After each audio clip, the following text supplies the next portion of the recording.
Здравейте хора, днес ще играем Minecraft Pocket Edition и чакаме да зареди.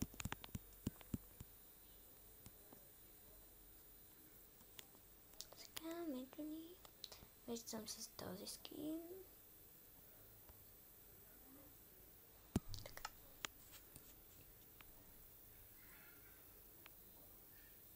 Сега мисля да ви покажа моя свят за оцеляване точно, който играе преди с EvaB и ми ще ви е интересно. Така. Да, това е моята къщичка. Там има сено. Втория етаж, където аз спя, е до този 6 празен. Имам ножици, вижте колко памук имам. И така. Играем само на survival. Само при някои много успешни случаи може да се пуснем на творчески. Ето я пилатката. Ето тук е терасата. Ето нейната терасата. И така. Сега ще ви покажа оборчето и градинката от по-близо. И това е подземното ни тунелче, но тя скоро не е идвала и не си го е оправила от нейната страна. И така. Така, тук е празно в началото, но ето ги овцете. Плешиви. Ето ги. Наистина съм ги ловила с жито. И мисля малко тук да ги пусна, защото има повече трева, а вълната и трябва да порасне. В принцип те са нахални и не мога да изляза от едната, затова направих втора врата. Ето, виждате ли, всички искат да излязат. Те трябва да ядат. Овце. Тук си направих една картинка. Хубава. Нямаше какво да правя. Така. Ето е градинката. Преди овците бяха в къщата, докато строях обора и затова направих така. Хора, кажете ми защо се раздуиха така.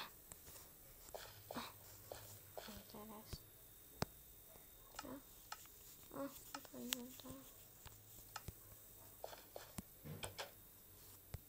Не знам, по принцип, когато легнем на леглата и ние все едно медитираме. И аз ще се опитам да ви го пусна в трето лице отпред. И ще се опитам да ви го покажа.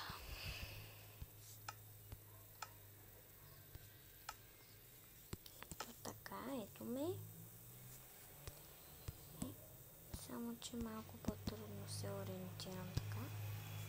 Ама то не иска така. Значи малко по-трудно ще ви покажа. Ето ме.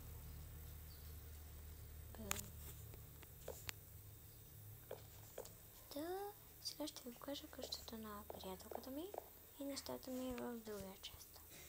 Само секунда, моля, за да се отправя тук. Ето така. Значи играя на таблет и виждате тези бутончета. Ето отзад. Ето почнаха да им растат вълната и ето ги моите неща. Наистина хора, направила съм ги. Това особено. Имаше блато наблизо.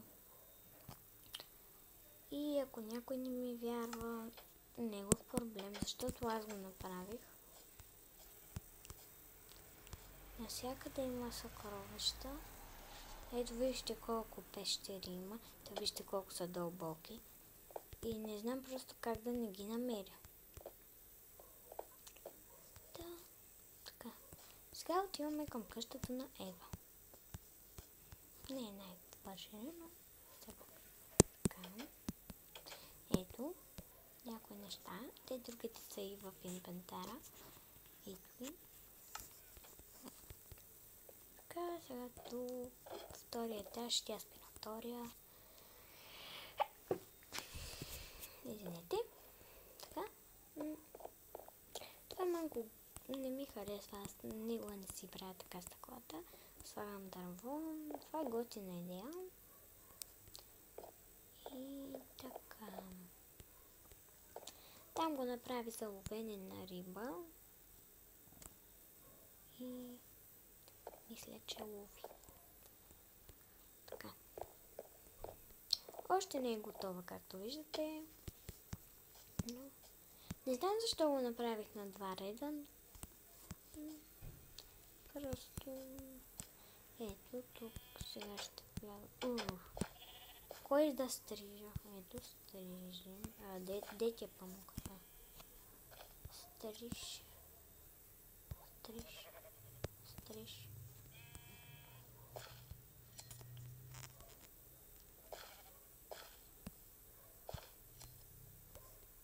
Така в течението на времето аз събрах много памук.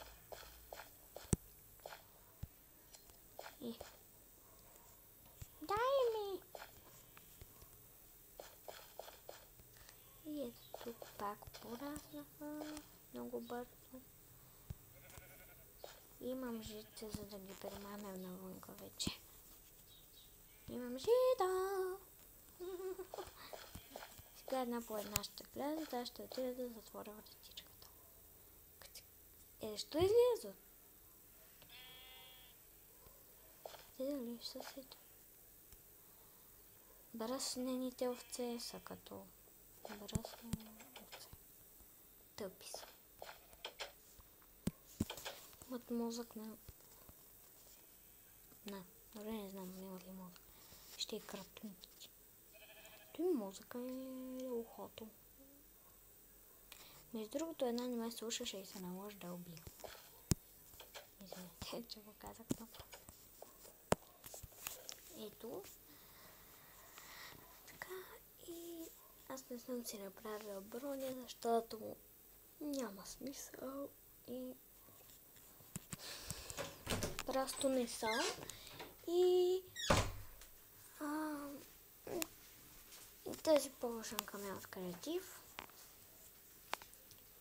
И стъклена бутилка, не знам откъде. Та въженцата. Не знам как се прави въжен. Но ми трябваше за тези овце. И легла. Само мога да взема малко дърво и да се направя синьо. Защото ми цвята е синьо. И така. Сега ще го покажа долу. Сега, примерно, може да ми е джадзер. Иначе готино се получава. Не знам, но явно вече ще имам стак нещо, защото работя добре. И така, сега ми трябва розово. И ето тук ще го сложа. Ето така. Но всъщност може тук да е синьо. Не. Някакси ще го наредя. Тук и тук да е розово. Тук се пада розовата. Сега ще ви покажа долу и клипа ще спря. Ето. Тук трябва тя да се освети. И ето и къщата там. В честа не ви я показах какво има. Показах ви. Май.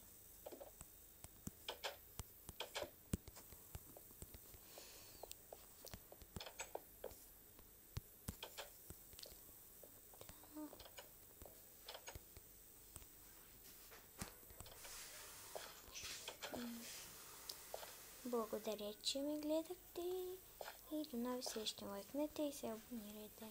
Бай-бай!